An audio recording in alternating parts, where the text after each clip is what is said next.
Always moving. From delayed and dinky, from safe hands, 2021. Welcome back to Hybrid Theory. I'm Aurian Archive. And let's dive in, because we're talking about sound again. Alright, obviously up on the screen we've got Liberty Plus, the quote unquote first zero compromise total wireless earphones. These were obviously a Kickstarter project. Zolo was later bought by Anchor. They've now made a string of very competitively priced, very competitively performing audio products. But one thing where Anchor Soundcore really have not made a substantial uh, product movement on is in the area of soundbars. Now, okay, first off, I do know that when it comes to audiophiles, a lot of audiophiles don't like soundbars. And there are some good reasons to that. If a component breaks in a soundbar, it may not be serviceable. You may just waste your entire speaker setup. If you want to upgrade components over time, a soundbar really doesn't let you do that.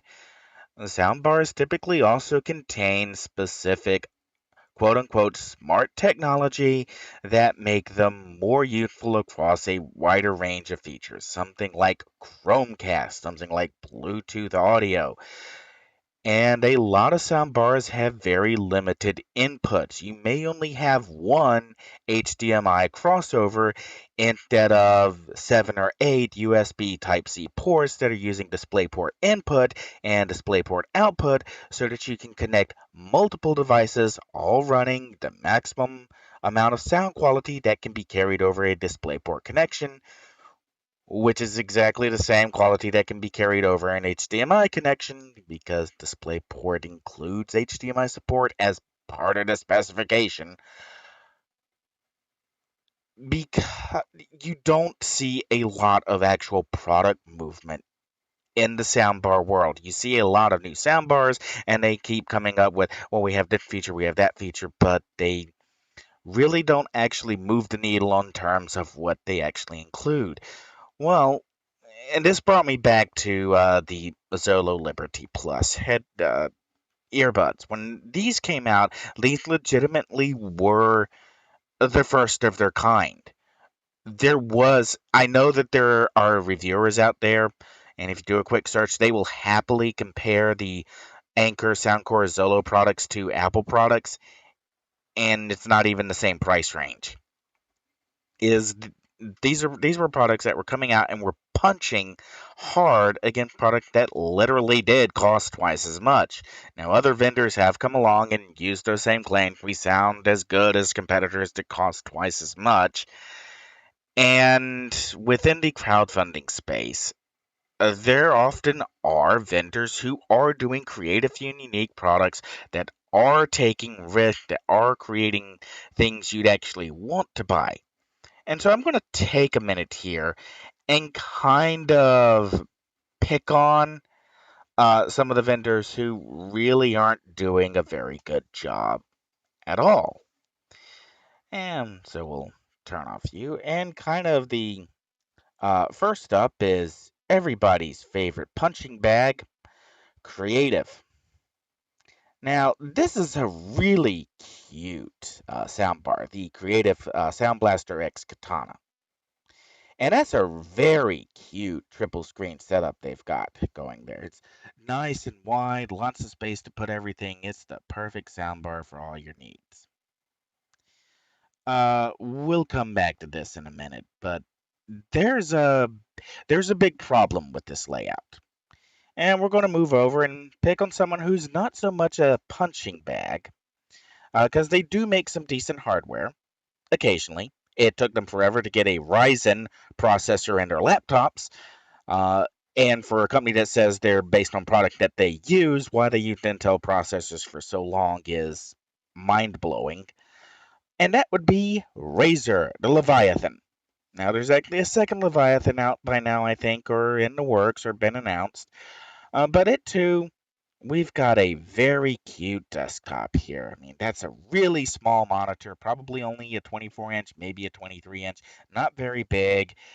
Uh, but it's a cute setup. I mean, this is not exactly a real world example, and Leviathan has a big problem. And I'm going to bring up two pictures to show what it is. What we're looking at here is a soundbar I installed. This is an LG Sky 9. I actually own one of these. No, this one's not mine.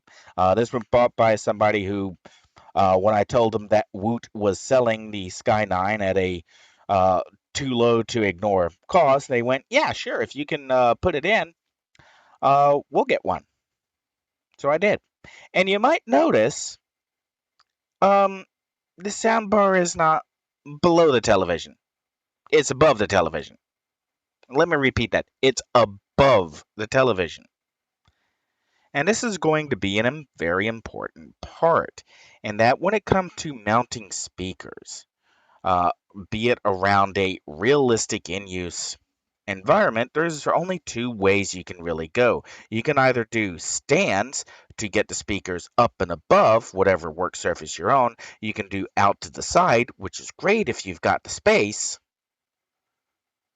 or you can go up over the monitor. But after I did this, I went around looking for VESA monitor mounts that had a soundbar mount for above a computer monitor, and I couldn't find one.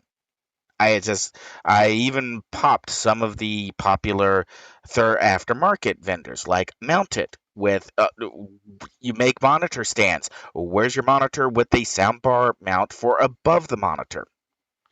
And there are a number of small 32 inches, I mean, like 32-inch or decreased in size soundbars with perfectly good sound.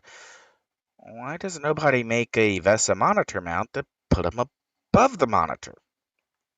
Okay, and this is where I said we'll come back to it. And here's coming back to it. These are shots of my actual desktop working environments. The one on the bottom is ticked off Southern Sledgehammer and my laptop. And the one on top is the corner that I've kind of carved out where I'm working on the Carnage components. And I don't really have a lot of space. I mean, I really don't. They're up against the wall or they're up against the frame. There's something in behind them. There's no space to put speakers on stands. There's no space to put speakers on the desk. As on the ticked off Southern Sledgehammer at the bottom, you can see, uh, and yeah, I really use the sketch mode here to kind of make this pop, uh, to demonstrate just how cluttered an actual in-use desktop can be. I don't really have space to put a speaker in. And you can see there's a, what is this? A Vava Voom uh, little speaker box that's actually sitting on a monitor, because that's realistically how much space you actually have to work with on a real desktop that you actually use, where you've got wires going everywhere, where you've got headphone components probably hooked up, where you've got a capture card, where you've got anything that you're actually working on. If you're hooking up a camera, the cute little pictures from the Leviathan and the Katana, that's not a realistic desktop setup. It's a made up imaginary press piece, and this kind of drove me back to, well, looking at the LG. Now, I do have the actual, went and looked up the specifications for the Sky 9. And the Sky 9 weighs 16 pounds. And the monitor mount that I'm using is perfectly capable of holding a, well, 17 pound, 18 pound soundbar. And it's, I want to say it was from Mounted. I may be wrong about that. And one of the other complaints about soundbars, a legitimate complaint is you may never really know what the internal specifications are. You do not know what the digital to analog controllers are. You may not know what chips are actually being used. And one of the reasons why I found the Sky 9 to be particularly valuable, at least to me, if I can bring up the other page, is that it does what's described as high resolution audio 24-bit by 192K. And that's pretty much a breakpoint where the average person will probably, uh, if you've got anything else going on, people talking, uh, you're focusing on something else, 192 by 24-bit by 192 is probably good enough audio quality for almost anything you'd ever want to listen to. Problem is, most media and most games aren't designed with 24-bit 192 in mind. To pick on the Razer headset that I'm using, and we'll do a quick window capture here as I bring it back up. Open sound. No, I want sounds. And out of all the ones, I playback and THX properties, levels, advanced, and window capture.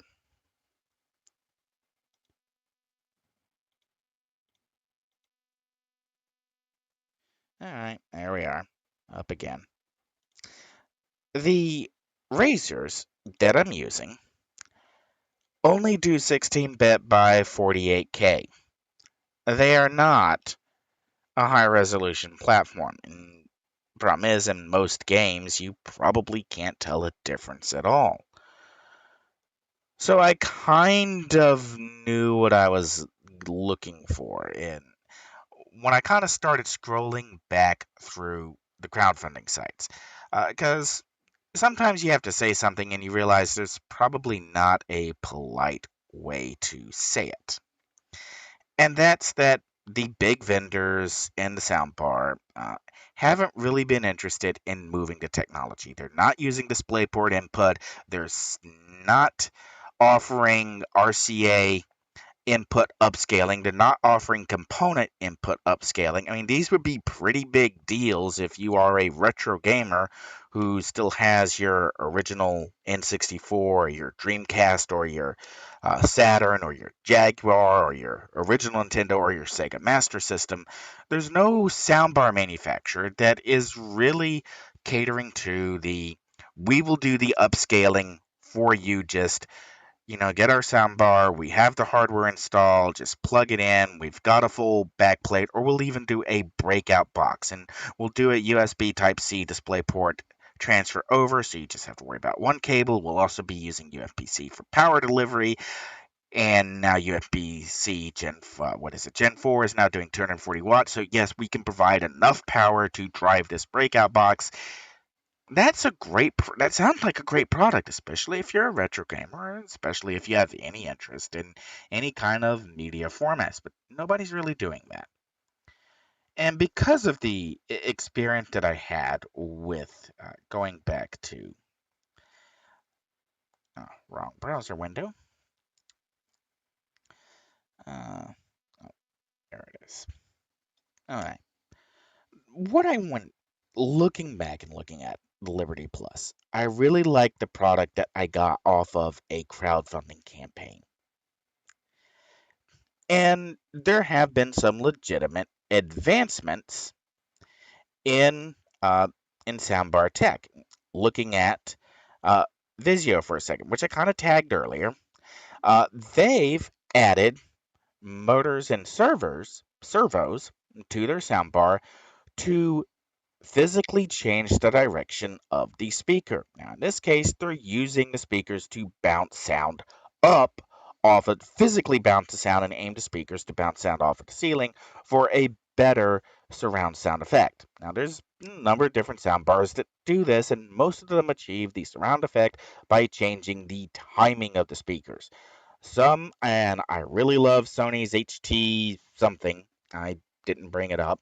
It was well outside of my price range looking for when I was looking to upgrade my old sound system, looking at doing contract work and keeping in mind that my previous existing speaker system, yeah, it was really nice, but it wasn't, if I got a contract and I had to go to a different state or I had to, leave the country, we're talking pre-COVID here.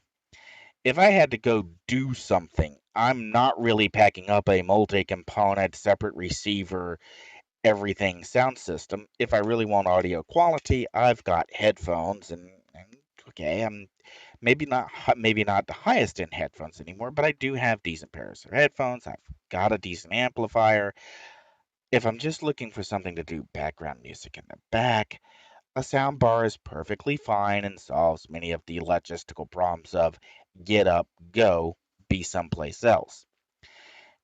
And looking at what Vizio did here, what I honestly befuddles me, I really don't understand it, is why isn't anyone turning this kind of tech back around and using it in conjunction with HRTF, a head related transfer function, to improve soundbar speakers that are being used for computers? Why not mount the speakers inside a soundbar on various servos, and that way you can move them around. And actually, if you have the soundbar placed above the monitor, you can aim your speakers down. That sounds like Vizio here can aim the sound up. Why not aim it down or aim it out to the side? Let the user figure out what's the best setting for the best sound quality or the best surround sound effect. And it's, kind of seems that seems like the natural progression, if you will, but yet no one's really doing it. Or at least no one did. I don't know of any big name vendors that are doing it. So, with that in mind, I kind of, keeping in mind, again, going back to the whole Kickstarter thing, I kind of started scrolling through the various crowdfunding systems because I kind of knew what I wanted. I wanted somebody who was doing speaker designs that were unique, creative. And I kind of got, instead, I found something that was really interesting. And I think they're the kind of vendor who, I'll share this video with them because they make really interesting looking products. I almost bought one, or actually, I almost bought two, and then I didn't. And that's really kind of been where I've been leading up to this whole point. Because what I really wanted to do was explain why I shied away from buying a specific product. It didn't really meet what I was looking for, but it sure looked interesting. Just take a moment and have a look at it, or look at something on it. The company is called Gravistar. And give me a second while we clear that out of the way. And the first thing you can see is their Gravistar Series Pro earbuds. That wasn't what caught my eye, actually. I will admit, these things look interesting. Spec wise, they look interesting. I'm I wouldn't mind having a pair. I really wouldn't mind comparing them. And now we get down to the fun part of trying to get. Okay, there's, I think, the window that I want. The Mars Pro speakers. Now, these things look really interesting. I and my first thought was when I saw these was, I wonder with those kind of claw-shaped legs if I could like put those hang them on the top of my monitor and kind of have them tilted down at me. That'd be kind of a cool effect, and I think it would be for someone who's actually in the market for maybe one of these. That may actually be an awesome idea. Is uh, if Gravistar makes a VESA mounting bracket that attaches to any standard VESA computer system mount, and then you can prop up these speakers behind and above your monitor, say with the claws riding on top of the monitor or just above it, have them like on a steel rod or something to get them up. And that would be very interesting. Now, let's get into. I really like the colors. I really like the design. These are very creative. I I really want one of these. But there are some design considerations. These are designed as wireless speakers, and there are some limitations to Bluetooth. And if you're just doing casual work, Bluetooth's Bluetooth's not much better than the 16-bit 48K DVD, quote unquote DVD quality audio. It's not good quality, but it's good enough for background for things that are going on that you're not really paying attention to. It's not a full audio fidelity. And kind of keeping that in mind, there was actually another example that I and we'll attempt to drill down in here. Yes, since I am using um, OBS's browser interface to now OBS has some issues such as it's not parsing background color correctly. But if we look over the specs, and we'll get up a background here so maybe we can see those. It tells us it has Bluetooth 5.0, and we have RGB lights. We have our output. We have our output power, transmission range, power. Okay, I'm not seeing anything vitally important here. I mean, we're told how much it weighs. We're told what its theoretical power out, but we're actually missing something that's very vital to know about this before you actually buy a speaker. And okay, one of the first things is power delivery over time. And that's okay. Oh, first of all, are the speakers actually limited to the Bluetooth transmission range? Because that's a big problem. Say with the Steel Series Arctis One that I have, they are limited to the uh, DAC, the digital audio converter of the Steel Series, the Steel Series provided controller, and that's only a DVD quality transmission. It's not a high res or better audio. It's no 24-bit 192K. So the lack of specific information about what uh, what the actual can you is like it says true wireless stereo, but it doesn't say that it'll take a standard speaker jack input that you can drive the speakers at their full quality instead of are they tuned to the Bluetooth limitations? And that's a pretty big question. Now, if we go down further on the specs, and at this point I start screaming at OBS because trying to figure out how to scroll down a screen is not particularly easy. We do say it says Type C plus aux cable. So aux cable probably indicates that it does support a speaker jack input, but that's not actually listed in the specifications. Kind of odd. Would be nice if there was that kind of clarification. And it also doesn't mention since it does say aux cable all the way down here, there's no mention of if you are powering these off of an aux cable, if the aux cable bypasses the USB, bypasses the Bluetooth and USB-C, or what if you plug them up by a USB-C cable? Uh, do they connect over USB? Do they have a USB exposed DAC? Or if you connect them up by USB-C for power, do you still power them while they're still connected to Bluetooth? Because there's a lot of Bluetooth devices. Almost every Bluetooth headset that I've had, the moment you plug up the USB power cord, the Bluetooth connection goes kaput. So that's a big thing. There's not really a good amount of information here in specifications or even in description that really tells you how this connects up.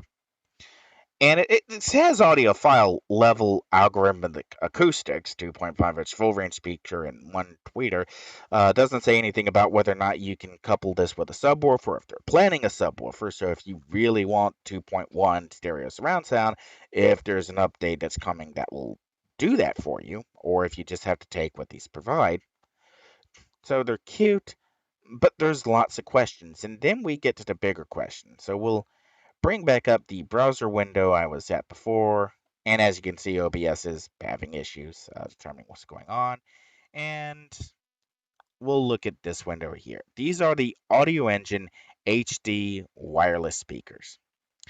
And these have been something that I keep looking at and keep looking at and keep looking at because the audio engines are designed to work with a subwoofer. Now, the subwoofer itself is separate.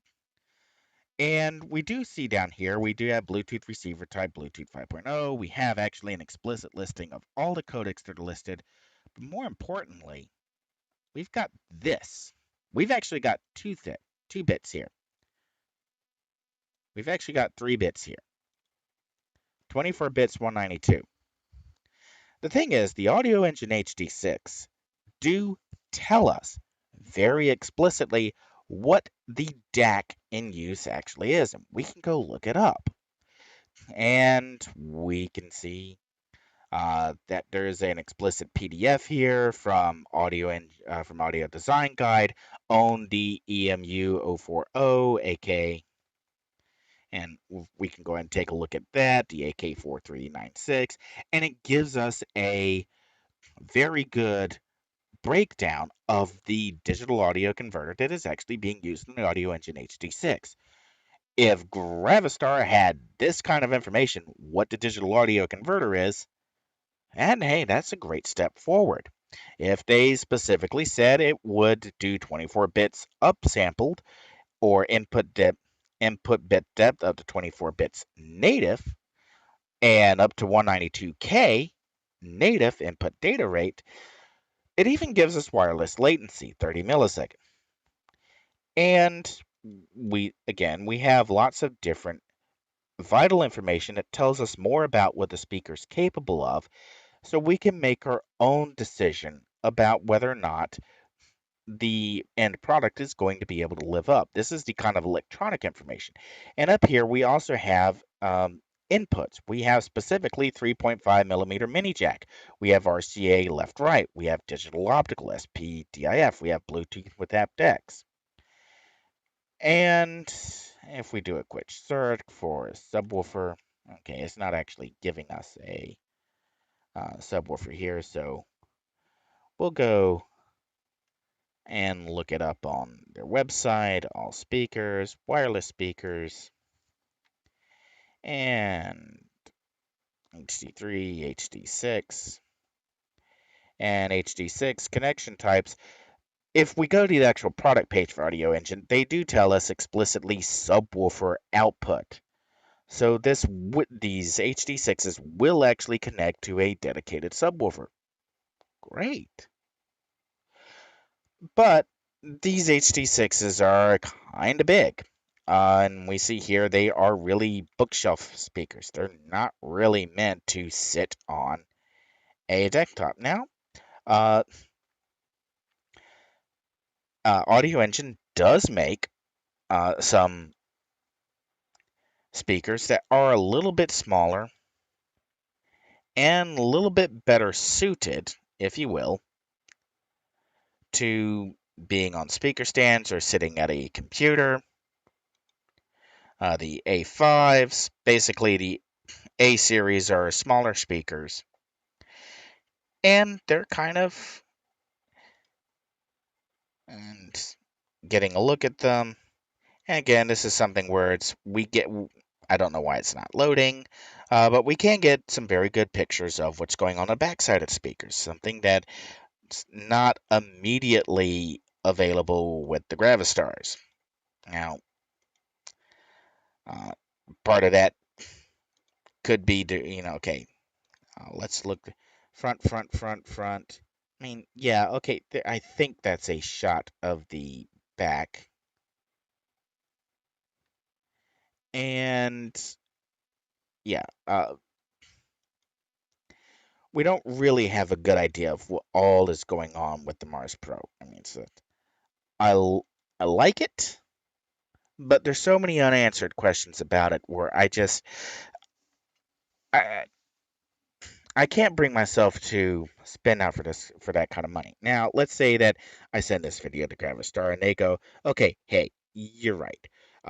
Here's the information on the actual DAC that we're using. Here's the information on the actual inputs that we're using. Yes, they come back and say, yes, you can drive it off of a standard uh, 3.5 millimeter speaker jack. And, or yes, if you plug it up by USB Type C to charge it, the Bluetooth won't turn off. Or yes, if you plug it up by USB Type C, it swaps to a USB Type C uh, digital audio controller, and then you can run a speaker wire from one Mars Pro to the other Mars Pro, and then you only have a couple of cable chains going here, and now they're all working in concert. The audio system, your computer system sees it as a two speaker over USB configuration, and it gives you 192K by 24-bit. That kind of information would make this a compelling product. And to go back to hammer on where I was at, where I really started with this is thinking vertically. Put these speakers up above the monitor. Come up with a mounting solution. Uh, and again, probably the easiest way to do this is most monitors have a standard VESA mount. And so if you make something that'll uh, may may come off of the standard VESA mount, maybe some extra long screws to hold it in. Because if you have a standard VESA mounting plate, that's one way to go about getting these speakers up where they are. Or, there's an opportunity here. There's a big one. It's Gravistar is already doing some things with these tripod constructions where, hey, make your own VESA monitor mount. It's Make a mount specifically to hold your speakers up above a monitor so that users can position, say, like they have these little orbs coming up over the display. And then you can, if you're like using a curved monitor or you have really tight space, you now have an option where you can get a monitor stand that will let you put your speakers where it's convenient. And then with this kind of tripod construction, it should be fairly easy to better position the speakers to point at where you, the user, are. And that would, I think, make these a very compelling purchase beyond looks alone. The cool factor alone is, yeah, I've already said it. I would not mind having one of the Gravistars.